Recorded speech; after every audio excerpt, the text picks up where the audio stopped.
प्रिय विद्यार्थियों को सुप्रभात। प्रत्यावर्ती धारा चैप्टर नंबर 7, इसमें हम अगला टॉपिक पढ़ते हैं। इसमें अगला बहुत ही महत्वपूर्ण टॉपिक है, यह है प्रत्यावर्ती धारा और प्रत्यावर्ती वोल्टेज का वर्ग, माध्य, मूल, मान। देखिए, तीन चीज़ों से ये तीन शब्द मिलकर के बने हैं।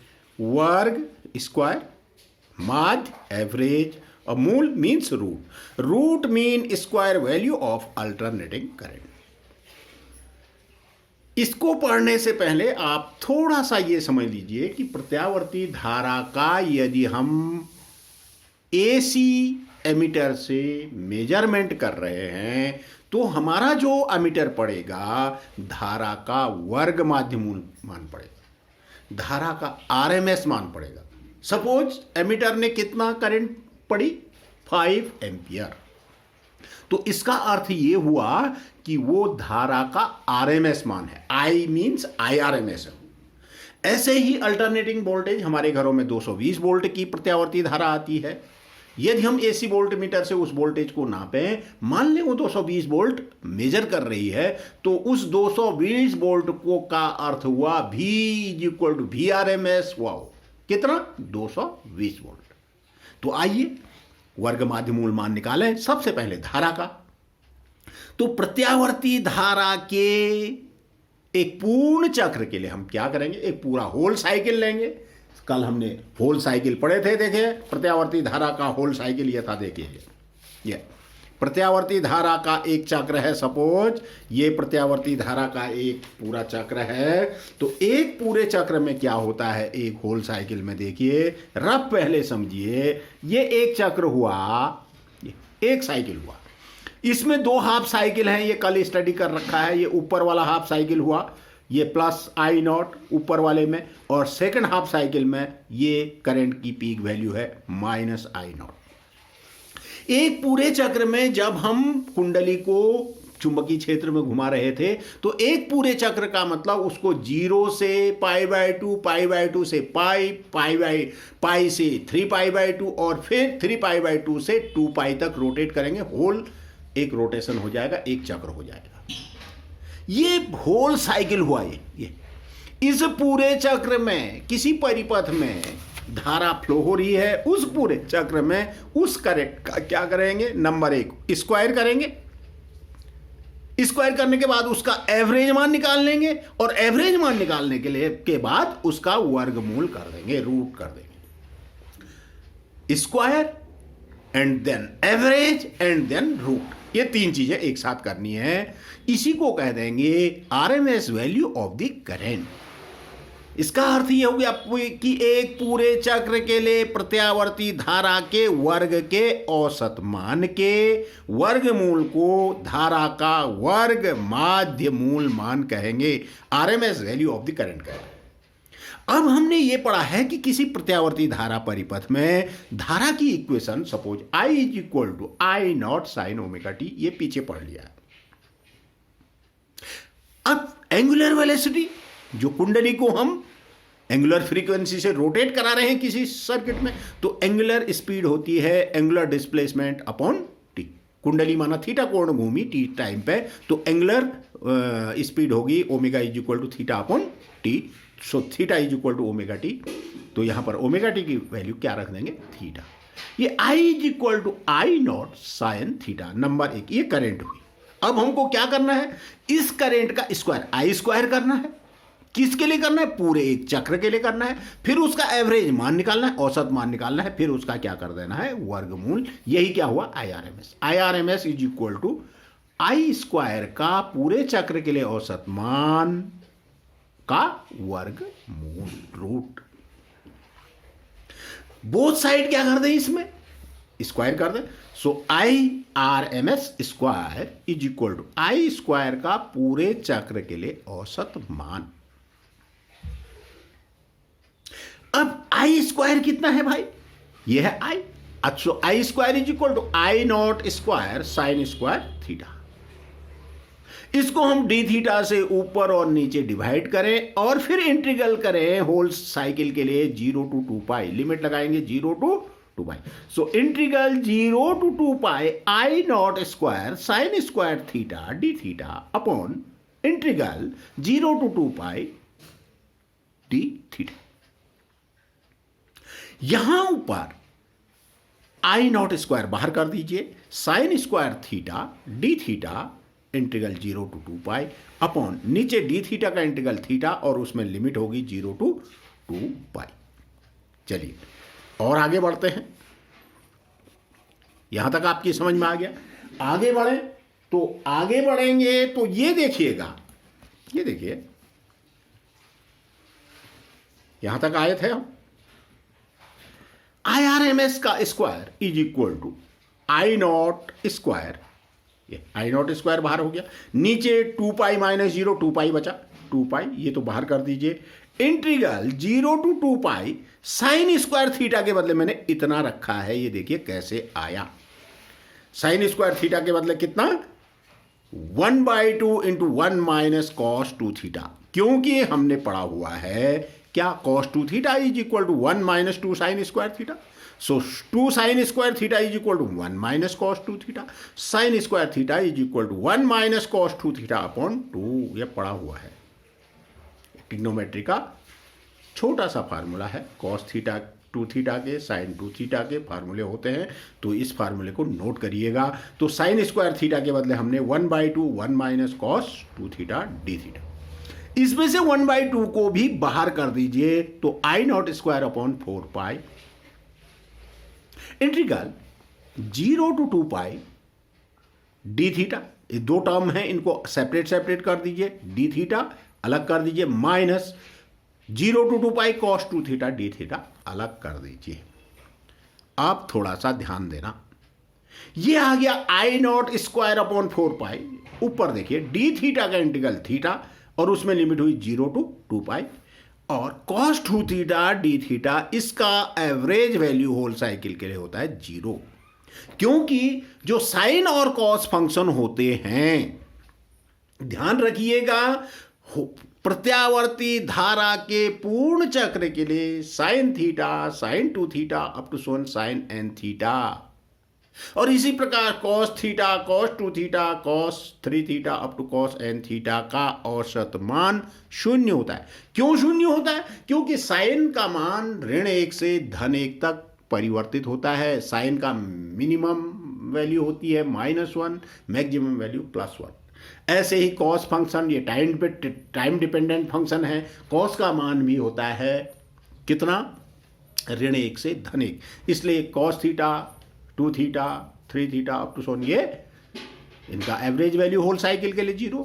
इसी प्रकार से साइन थीटा कहीं पर आएगा तो sign theta sine 2 theta sign n theta इसका एवरेज मान भी 0। तो हमारे पास आ गया, यहां पर रख देते हैं, देखिए ये आई नॉट स्क्वायर अपॉन 4 पाई, यहां आ गया, लिमिट लगाओगे थीटा में, ये तो 0 हो गया, 2 पाई माइनस 0 2 पाई बचाए, तो I not square upon 4 pi into 2 pi का मतलब I not square upon 2, IRMS का square is equal to I not square upon 2, so IRMS is equal to I naught upon √2। ये number 9, ये RMS value of the current. किसी circuit में, AC circuit में जो current का RMS value है और पीक वैल्यू है, उसमें ये रिलेशन आ गया। मतलब पीक वैल्यू का कितना गुना, 1/√2 टाइम्स होता है IRMS। ठीक इसी प्रकार प्रत्यावर्ती वोल्टेज का वर्ग माध्य मूल कितना होगा, VRMS is equal to V0 upon √2, ये नंबर 10। अब जरा ध्यान से समझिएगा, हमने माना प्रत्यावर्ती वोल्टेज को AC वोल्ट मीटर से मेजर करा और वो 220 वोल्ट आया, तो उस V बराबर 220 वोल्ट का मतलब हुआ VRMS। यदि उस वोल्टेज का पीक वैल्यू निकालेंगे तो V0 is equal to √2 into VRMS।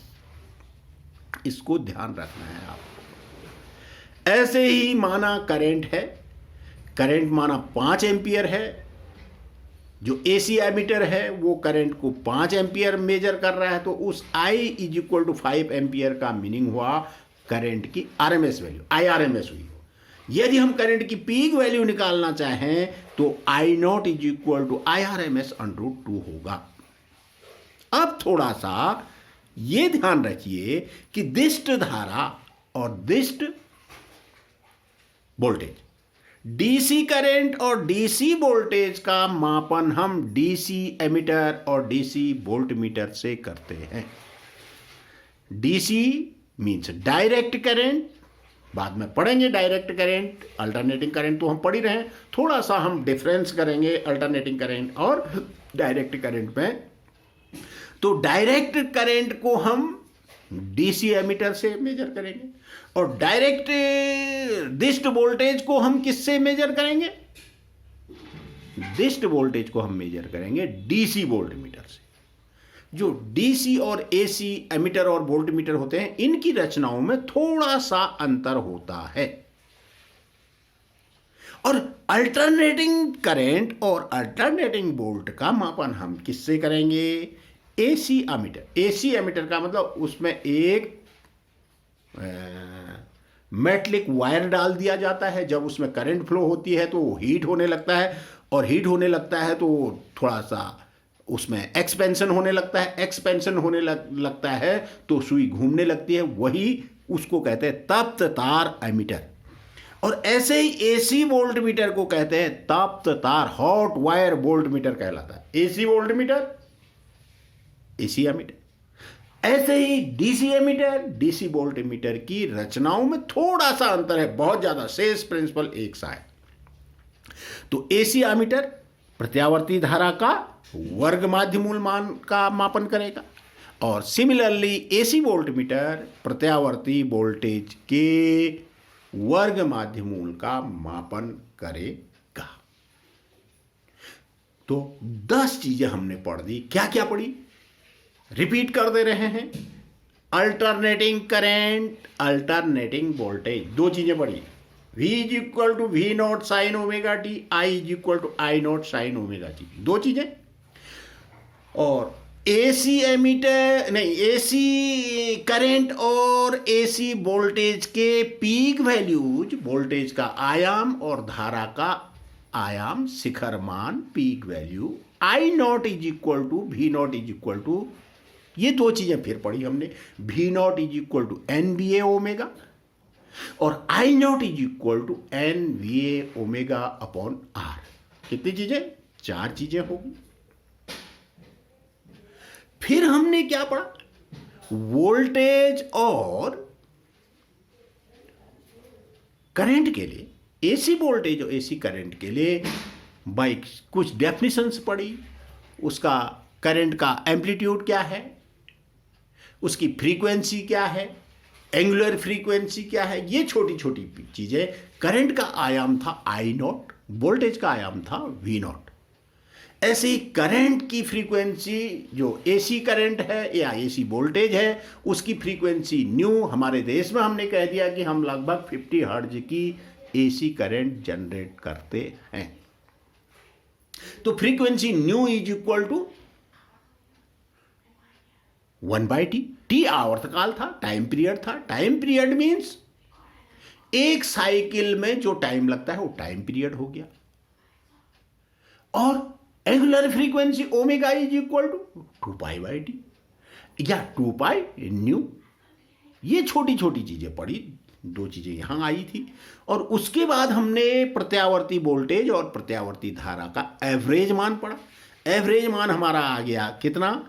V average, I average whole cycle के लिए 0 आ रहा है, परंतु हम पूरा एक चक्र लेंगे तो ऊपर वाले अर्ध चक्र में करंट का एवरेज मान I average is equal to +2I0 upon pi, और नीचे वाले अर्ध चक्र में -2I0 अपॉन पाई। तो पूरे चक्र में वोल्टेज का और करंट का एवरेज मान 0 आता है। हमने दोनों को एक साथ लिख दिया था। I average is equal to +-2I0 upon pi, V average is equal to +-2V0 upon पाई।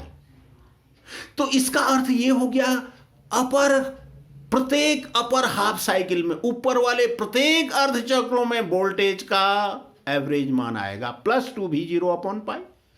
ऐसे ही धारा का एवरेज मान आएगा +2I0/पाई। और नीचे वाले प्रत्येक अर्ध चक्रों में वोल्टेज का एवरेज मान आएगा -2V0/पाई और करंट का एवरेज मान आएगा -2I0/पाई। और पूरे साइकिल के लिए वोल्टेज और करंट का एवरेज मान 0। 8 चीजें होगी। फिर हमने करंट और वोल्टेज की आरएमएस वैल्यूज पढ़ी, तो IRMS = I0/√2 and VRMS = V0/√2। Total मिला के हमने 10 चीजों का अध्ययन कर दिया। इसी को हम आगे बढ़ते हैं। देखिए आगे हमको और क्या क्या चीजें पढ़नी है, इसको समझते हैं।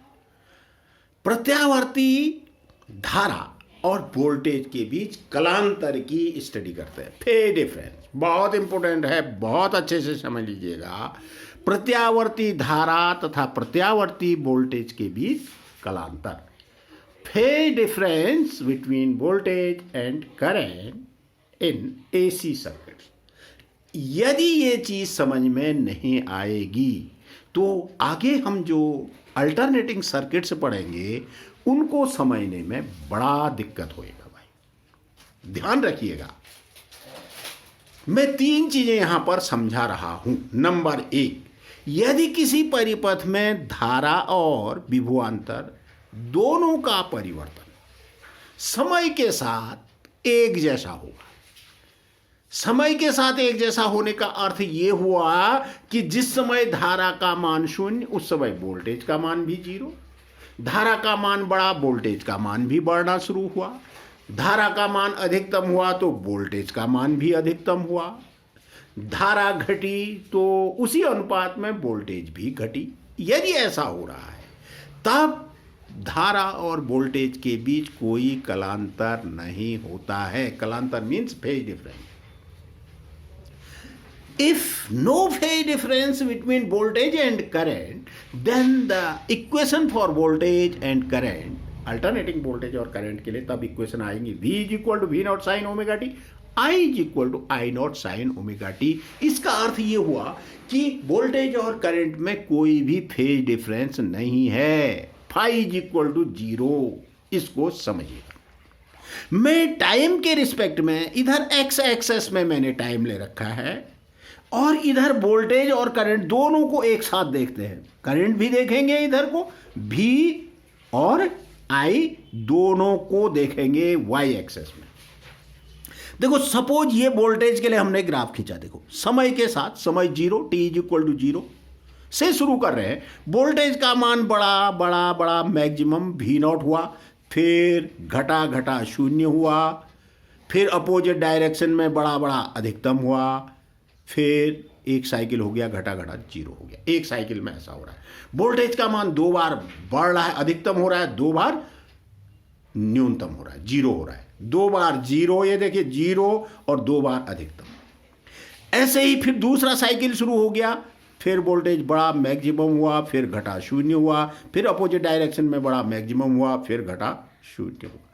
ये वोल्टेज का ग्राफ हुआ। किसके लिए? ये ग्राफ किसके लिए है? V = V0 sin ωt के लिए है ये वाला ग्राफ।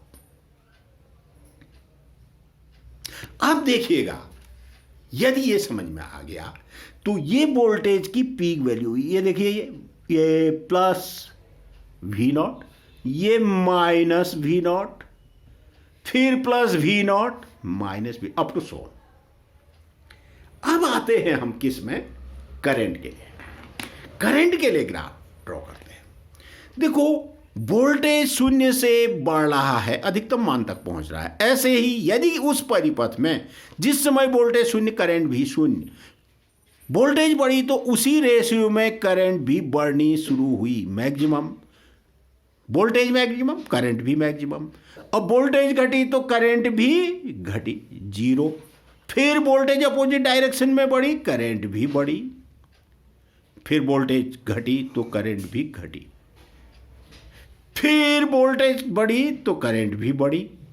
अब वोल्टेज घटी तो करंट भी घटी। फिर अपोजिट डायरेक्शन में वोल्टेज बढ़ रही है, करंट भी बढ़ रही है, वोल्टेज घट रही है, करंट भी घट रही है। ये वाला ग्राफ, ये जो वाला ग्राफ है, मैं ऐसे यहां से यहां, ये I is equal to I naught sine omega, dotted graph I is equal to I naught sine omega T, black वाला। और ब्लू वाला, ये ब्लू वाला V is equal to V naught sine omega T. ये dotted black वाला I is equal to I naught sine omega.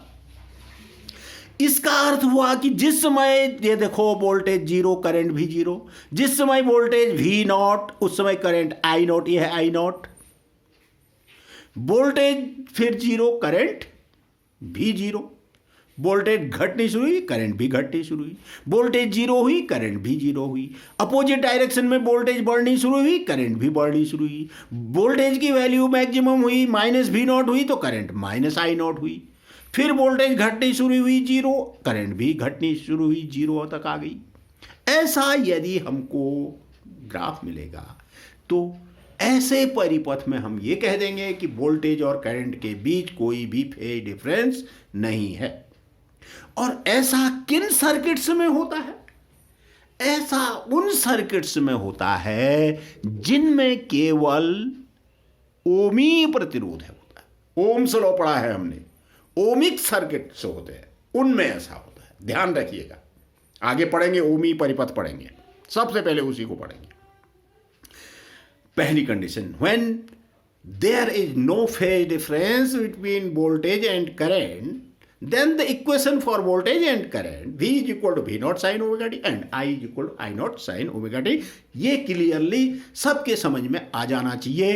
Voltage बढ़ेगी तो उसी रेशियो में करंट भी बढ़ेगी, वोल्टेज घटेगी तो करंट भी उसी रेशियो में घटेगी, वोल्टेज जीरो होगी तो करंट भी जीरो हो जाएगी, वोल्टेज मैक्सिमम होगी तो करंट भी मैक्सिमम हो जाएगी। इसका अर्थ हुआ कि वोल्टेज और करंट के बीच कोई भी फेज डिफरेंस नहीं होता है, कोई भी कलांतर नहीं होता है।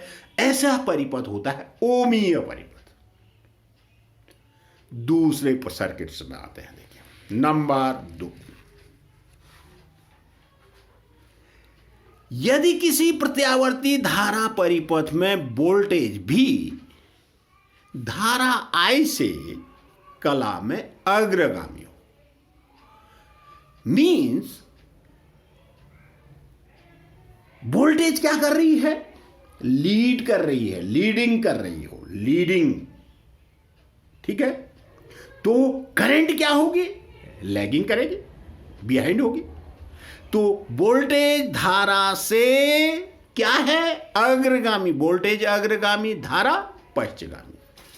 वोल्टेज अग्रगामी का मतलब हुआ जिस समय वोल्टेज का मान मैक्सिमम होगा उस समय करंट का मान मिनिमम होगा, जिस समय वोल्टेज का मान मिनिमम होगा उस समय करंट का मान मैक्सिमम होगा। यह मतलब यदि किसी धारा परिपथ में वोल्टेज धारा से कला में अग्रगामी हो, when voltage leading to current, then the equation for voltage and current, voltage के लिए क्या आ जाएगी? V is equal to V naught sine omega T plus phi. ये अग्रगामी है, आगे है तो प्लस फाइव, ये ध्यान रखना है। और I is equal to I naught sine omega T. या तो ऐसे लिख सकते हो, या क्या कर सकते हो, V is equal to V naught sine omega T से शुरू करो। तब करंट क्या होगी? लैग करेगी, लैगिंग होगी, मतलब पश्चगामी होगी। I is equal to I naught sine omega T minus phi. इन दोनों का, इसका और इसका एक ही अर्थ है। V is equal to V naught sine omega T plus phi, I is equal to I naught sine omega T का अर्थ हुआ कि यहां पर वोल्टेज करंट I से क्या कर रही है? फाइव लीड कर रही है, अग्रगामी है। या हम ये कह सकते हैं कि धारा वोल्टेज से कला में फाइव पश्चगामी है, लैगिंग है, माइनस फाइव। तो फाई क्या है? यहां वोल्टेज और धारा के बीच कलांतर है। इसको थोड़ा सा समझिएगा। मैं फाई इज इक्वल टू कितना मान लेता हूं? यदि फाई इज इक्वल टू 90 मान लो, मैं 90, ऐसे सर्किट पढ़ेंगे। ये देखिए, इसको समझने के लिए आप ऐसा करिए, ये एक्स एक्सेस है, ये एक्स एक्सेस, करंट की पोजीशन ये है, देखिए ये आई नॉट, आई नॉट, ये हुआ आई नॉट, ये हुआ ओमेगा टी, ये ओमेगा टी। तब I is equal to I naught sine omega T, और भी नॉट इज इक्वल टू, इसको फाइव अगर आगे बढ़ा दीजिए, इतना बढ़ा दीजिए, ये फाइव, इतना, ये भी नॉट हो गया, ये फाइव हुआ, ये इतना फाइव, इतना फाइव, तो पूरा कितना हो गया, ये पूरा कितना हुआ, ये पूरा हुआ ओमेगा टी प्लस फाइव। तो वोल्टेज की इक्वेशन क्या आएगी, V is equal to V naught sine omega T plus phi. और इस करंट की इक्वेशन क्या होगी, इस करंट की इक्वेशन क्या होगी, I is equal to I naught sine omega T. Suppose मैंने ये टाइम के रिस्पेक्ट में ये वोल्टेज और करंट की दोनों की कंडीशंस का स्टडी करें, V और I की क्या स्थितियां है, I और V के वेरिएशंस को टाइम के रिस्पेक्ट में देखें।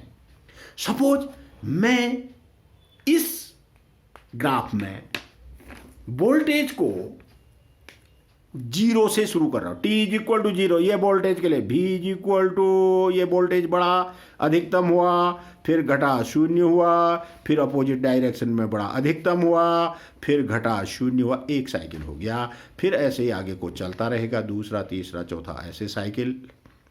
प्रत्येक साइकिल में दो हाफ साइकिल होंगे, एक अपर हाफ साइकिल होता है और दूसरा लोअर हाफ साइकिल होता है अपर सोल। ये इक्वेशन किसके लिए होगी, ये जो ग्राफ हो गया V इज इक्वल टू, ये वाला जो है V is equal to suppose V not sine omega T, ये ओरिजिन से शुरू करा है। अब करंट क्या है, पश्चिमगामी है करंट, पश्चिम, ये वाला, इस वाले से, इस समीकरण से ये ग्राफ खींच रहे हैं, इन इक्वेशंस से ये ग्राफ खींच रहे हैं। V is equal to V naught sine omega T, यहां से शुरू करा है ये V is equal to V naught sine omega T. परंतु जिस समय वोल्टेज का मान जीरो है उस समय धारा का मान अधिकतम होगा, परंतु पीछे से होगा, पश्चिमगामी। इस वाले से नहीं खींच रहे हैं ये ग्राफ, हम इस वाली इक्वेशन से ड्रॉ नहीं कर रहे हैं, हम इस वाली, मीनिंग दोनों का एक ही है। जिस समय वोल्टेज का, मैं फाई इज इक्वल टू कितना ले लो, सपोज मैं फाई इज इक्वल टू कितना ले रहा हूं, पाई बाई टू, ऐसे सर्किट आए, मान लिया मैंने phi is equal to pi by two. भाई 30 का फेज हो सकता है, 45 का फेज हो सकता है, 60 का फेज हो सकता है, 50 का फेज हो सकता है, 90 का फेज हो सकता है। मैंने पाई बाई टू का 90 डिग्री का ले रखा है। जिस समय वोल्टेज का मान जीरो है उस समय करंट की वैल्यू क्या होगी, मिनिमम, परंतु पीछे से, नीचे से चलोगे। जिस समय वोल्टेज की वैल्यू मैक्सिमम होगी, V नॉट होगी, उस समय करंट की वैल्यू जीरो होगी। फिर करंट डिक्रीज कर रहा है तो, नहीं सॉरी, वोल्टेज डिक्रीज कर रहा है तो करंट क्या करेगी, इंक्रीज करेगी। करंट, जिस समय वोल्टेज जीरो होगी करंट मैक्सिमम हो जाएगी। फिर वोल्टेज जीरो से अपोजिट डायरेक्शन में बढ़ना शुरू होगी तो करंट मैक्सिमम से मिनिमम की ओर आने की कोशिश करेगी, मिनिमम हो जाएगी। वोल्टेज की मान maximum, current minimum, voltage zero तो करंट फिर से maximum, voltage maximum, current zero, ये जीरो हुआ, ये ऊपर को मैक्सिमम, ये V नॉट हुआ, ऐसे नीचे को माइनस V नॉट। तो करंट की पोजीशन क्या मिलेगी हमको, इस प्रकार से परिपथ में करंट कुछ ऐसे मिल जाएगी भाई, ये देखिए,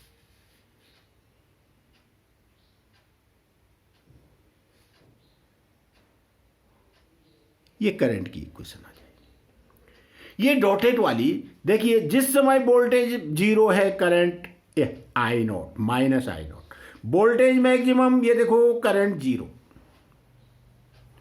वोल्टेज जीरो, ये करंट आई नॉट होगी, ये देखिए maximum, voltage minus V not, current, ये देखिए करंट जीरो होगी, voltage zero, current I not, minus I not, देख रहे, करंट जीरो हुई तो voltage plus V zero, voltage zero, current maximum, ये प्लस आई नॉट, ये प्लस भी नॉट, ये पाई is equal to pi by 2 का फेज लिया हुआ है। ऐसे ही ये चलता रहा, voltage maximum, current minimum, voltage zero, current maximum, voltage maximum, current zero, up to so. ये ग्राफ किसके लिए हो गया? ये हुआ when voltage is leading to the current, voltage धारा से अग्रगामी हो, वोल्टेज अग्रगामी, धारा पश्चगामी, वोल्टेज अग्रगामी, धारा पश्च, माना वोल्टेज अग्रगामी है, फाई अग्रगामी है, तो V is equal to V naught sine omega T plus phi लिखोगे, I is equal to I naught sine omega T.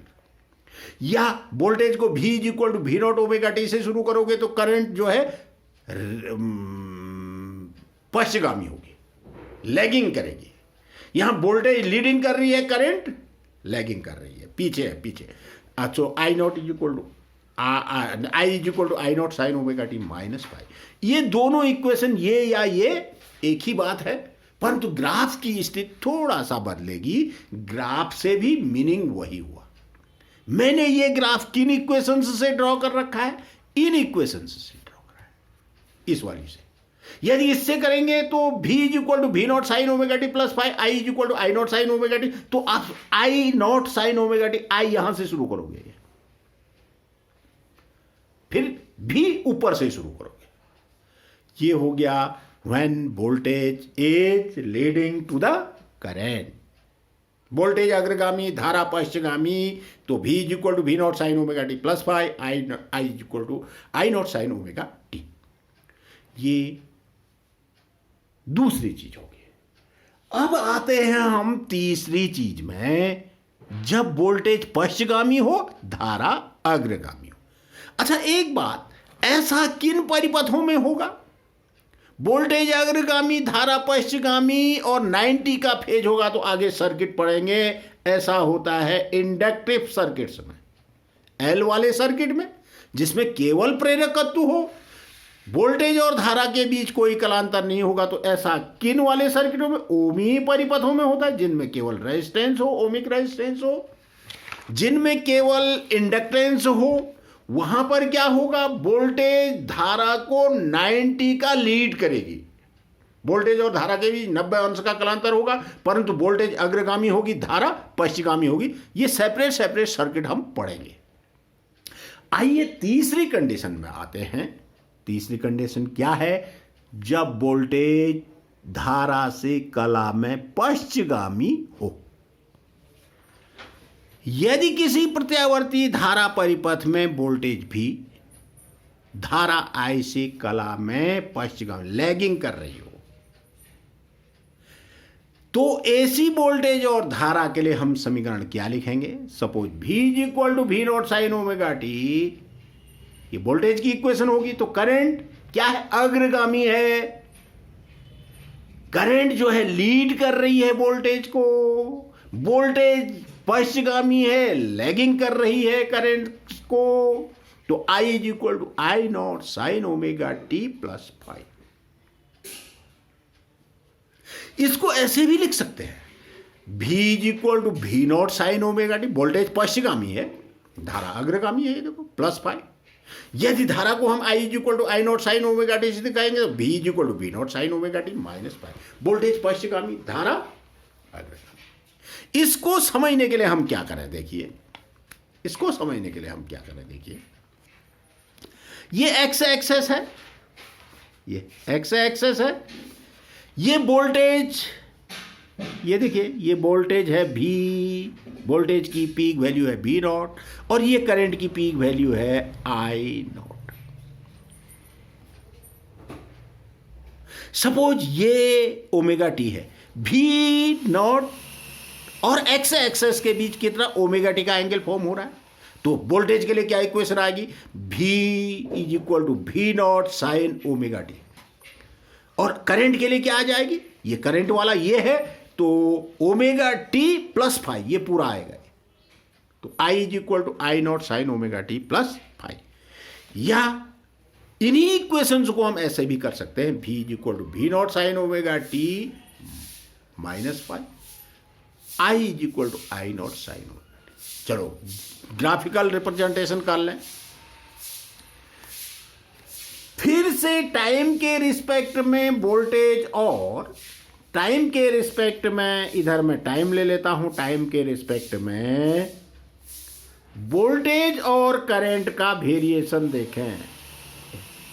इधर ये ओरिजिन है, ये मध्यमान स्थिति है ये वाली।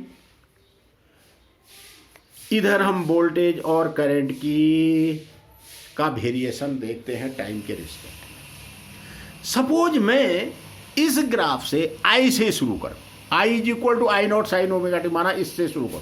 आप इससे भी शुरू करेंगे, कर सकते हैं, तो आप भी is equal to V naught sine omega T से शुरू करो।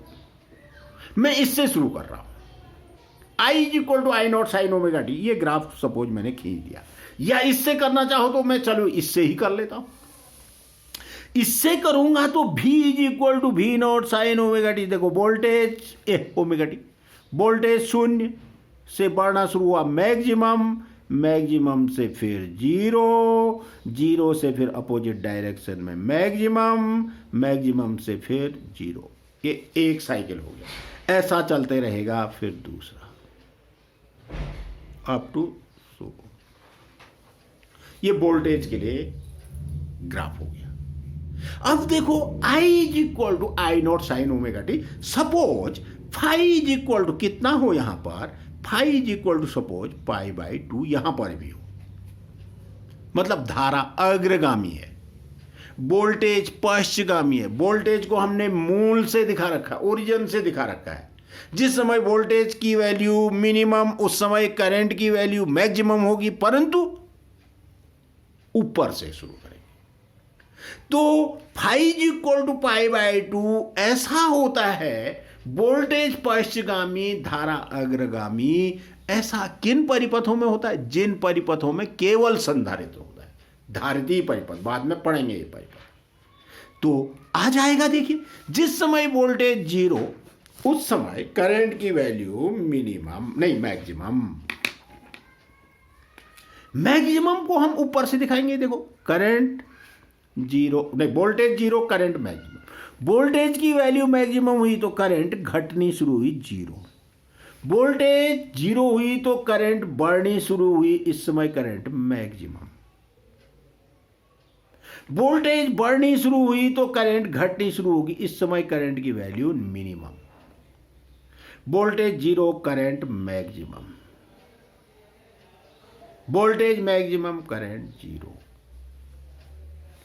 वोल्टेज जीरो, करंट मिनिमम नहीं मैक्सिमम।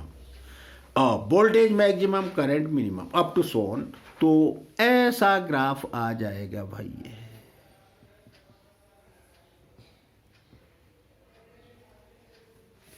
ये देखिए, ये करंट के लिए ग्राफ आ गया हमारा।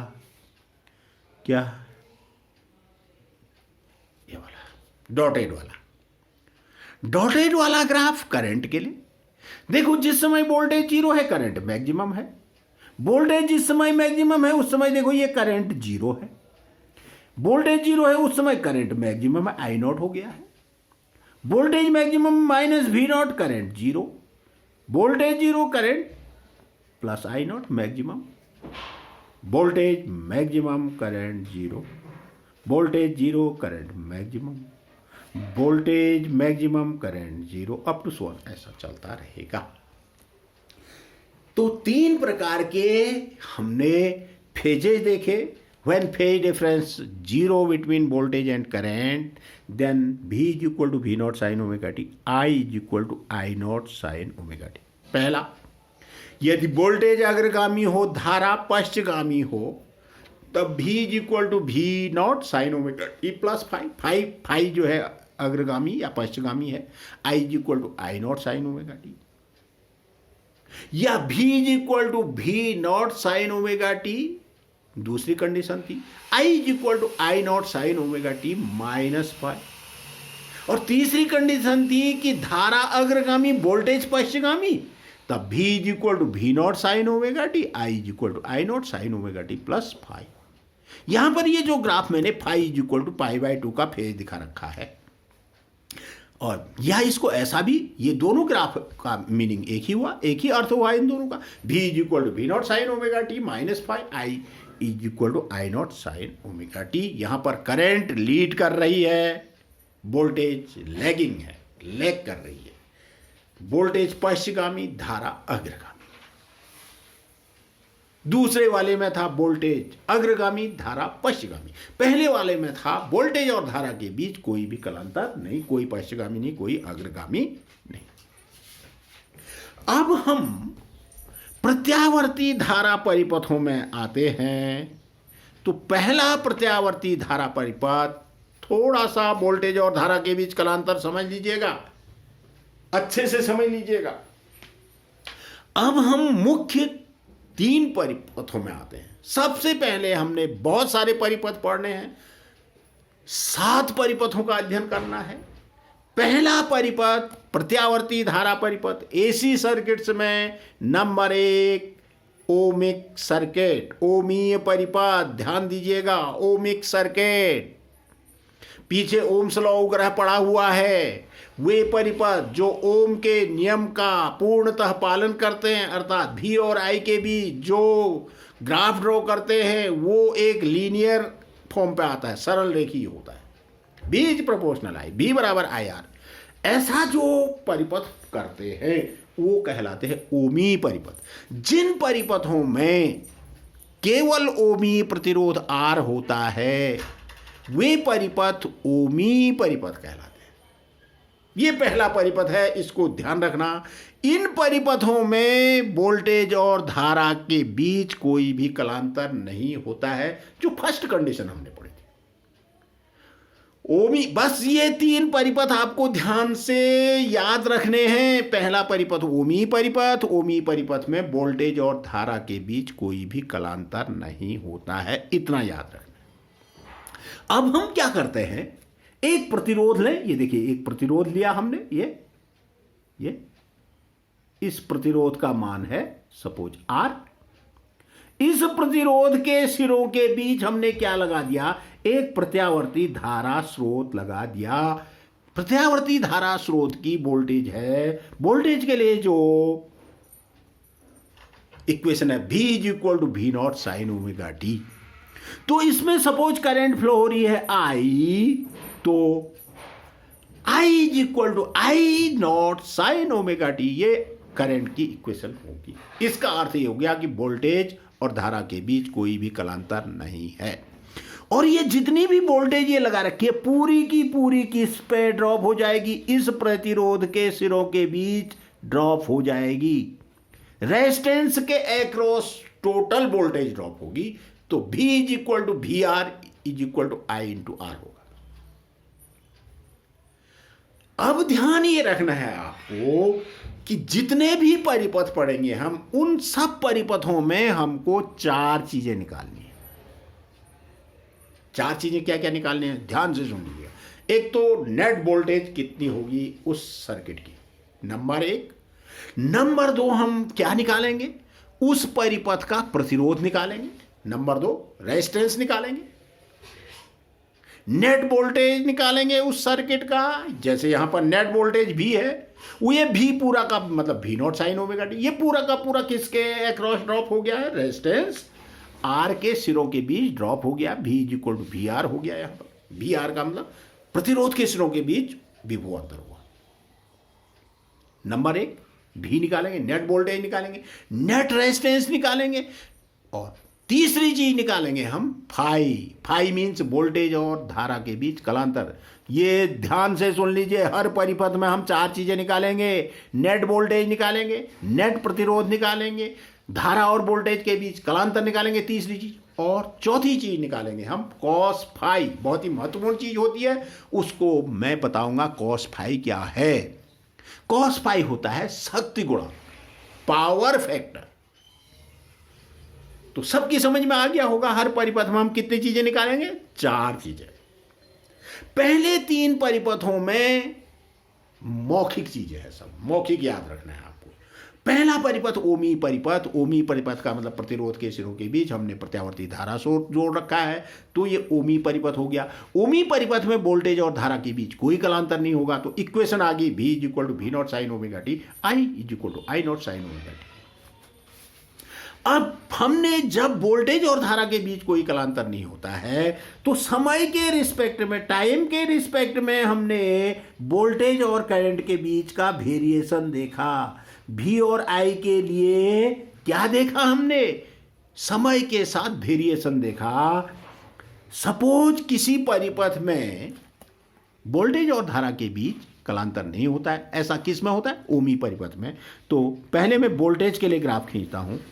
देखो वोल्टेज के लिए ये ग्राफ हो गया। वोल्टेज का मान शून्य से बड़ा अधिकतम, फिर घटा शून्य, फिर अपोजिट डायरेक्शन में बड़ा अधिकतम, फिर घटा शून्य, एक साइकिल हो गया। ऐसे ही फिर दूसरा साइकिल अप टू सोन। ये वोल्टेज का वक्र हो गया भाई। V is equal to V not sine omega T. ये वोल्टेज की पीक वैल्यू हुई। ये हुआ ऊपर को प्लस V नॉट और नीचे को ये वोल्टेज की peak value minus V not. जब किसी परिपथ में वोल्टेज और धारा के बीच कोई कलांतर नहीं होता है तो वो परिपथ होता है ओमी परिपथ। ये ध्यान रखना है। Phi is equal to zero हो गया, phi is equal to zero हो गया, ये ध्यान रखना। वोल्टेज जीरो, करंट भी जीरो।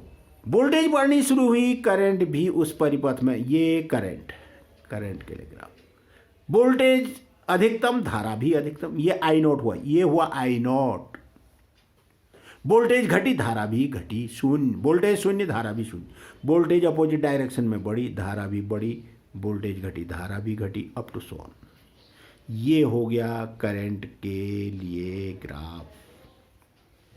मतलब जिन परिपथों में वोल्टेज और धारा के बीच कलांतर नहीं होता है उन परिपथों में वोल्टेज जिस समय न्यूनतम होती है, धारा भी न्यूनतम होती है। वोल्टेज अधिकतम होती है तो धारा भी अधिकतम होती है। वोल्टेज घटती है, धारा भी घटती है। वोल्टेज बढ़ती है, धारा भी बढ़ती है। ऐसे परिपथों को कहते हैं ओमी परिपथ। इसको याद रख लेना है आपको। ये हुआ आई नोट, ये इतना। ये जो डॉटेड ब्लैक वाला ग्राफ है ये करंट के लिए है आई नोट, और कंटिन्यूअस ब्लू वाला जो ग्राफ है वो वोल्टेज के लिए है।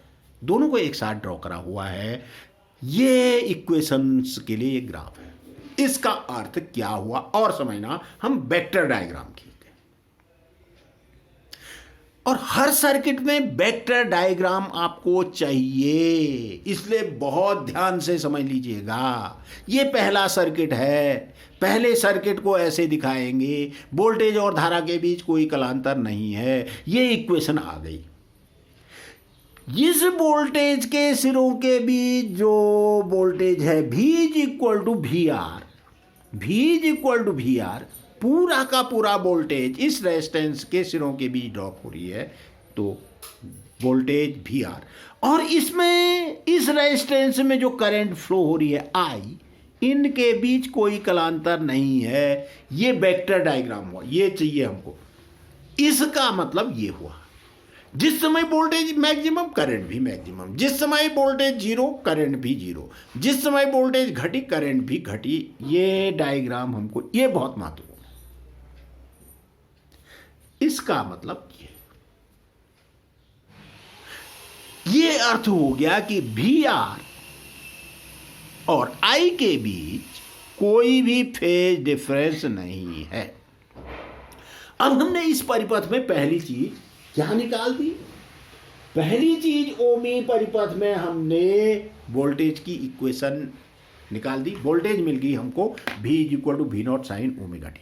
अब हमको क्या चाहिए? इसमें एक रेजिस्टेंस चाहिए, एक फाई चाहिए, एक कॉस फाई चाहिए। बस इतनी चीज, चार चीजें चाहिए हर सर्किट में। तो आते हैं आगे। तो ओमी परिपथ में क्या हो जा रहा है भाई? वोल्टेज और धारा के बीच कोई का V is equal to V not sine omega T, I is equal to I naught sine omega T. ये वोल्टेज ही वी आर हुआ। V is equal to V R. V R का मतलब V लिखोगे, छोटा सा R लगाओगे नीचे, इसका मतलब रेजिस्टर के अक्रॉस, रेजिस्टेंस के अक्रॉस जो वोल्टेज ड्रॉप हो रहा है पूरा का पूरा हो रहा है। V is equal to V R. ये V R is equal to V ही हुआ। नंबर एक चीज आ गई। अब ओम से लॉ लगा दीजिए। ओमी परिपथ का प्रतिरोध R बराबर V अपॉन आई या V naught upon I naught, ये साइन ओमेगा टी सोमन ओमेगा टी कट जाए। ये नंबर दूसरी चीज आ गई। नंबर A तो ये आ गया V, और नंबर B रेजिस्टेंस आ गया, और V और I के बीच कलांतर कितना हो गया? 0। नंबर C तीन चीज, और cos फाई cos 0 1, ये शक्ति गुणांक कहलाता है। पावर फैक्टर बहुत महत्वपूर्ण फैक्टर है। पावर फैक्टर हर सर्किट में हमको चार चीजें पढ़नी है, तो ओमी परिपथ सबके समझ में आ जाना चाहिए। तो ओमी परिपथ में V और I के बीच कोई कलांतर नहीं। ग्राफ कैसा होगा? Voltage V is equal to V R होगी, resistance R is equal to V upon I या V naught upon I naught, और वोल्टेज और धारा के बीच कोई कलांतर नहीं। Phi is equal to 0 means power factor cos phi हम निकालेंगे बाद में, मैं कह रहा हूं cos phi is equal to 1। और ध्यान रखना, ये सर्किटों में सबसे ज्यादा पावर लॉस होता है। दूसरा परिपथ प्रेरकीय परिपथ पढ़ेंगे, जिस परिपथ में शुद्ध प्रेरकत्व होता है, केवल प्रेरकत्व, इंडक्टेंस होगा।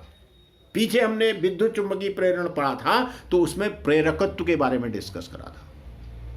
पीछे हमने धारिता वाला एक चैप्टर पढ़ा था, तो उसमें संधारित्र के बारे में डिस्कस करा था। और सबसे पहले हमने विद्युत धारा वाला चैप्टर पढ़ा था, तो वहां पर ओम का नियम पढ़ा था, ओमी प्रतिरोध पढ़ा था। तो पहले हम तीन सर्किटों को पढ़ेंगे, जिन परिपथों में शुद्ध प्रतिरोध होता है, जिन परिपथों में नंबर 2 शुद्ध प्रेरकत्व होता है, और जिन परिपथों में शुद्ध धारिता होती है, संधारित्र होता है।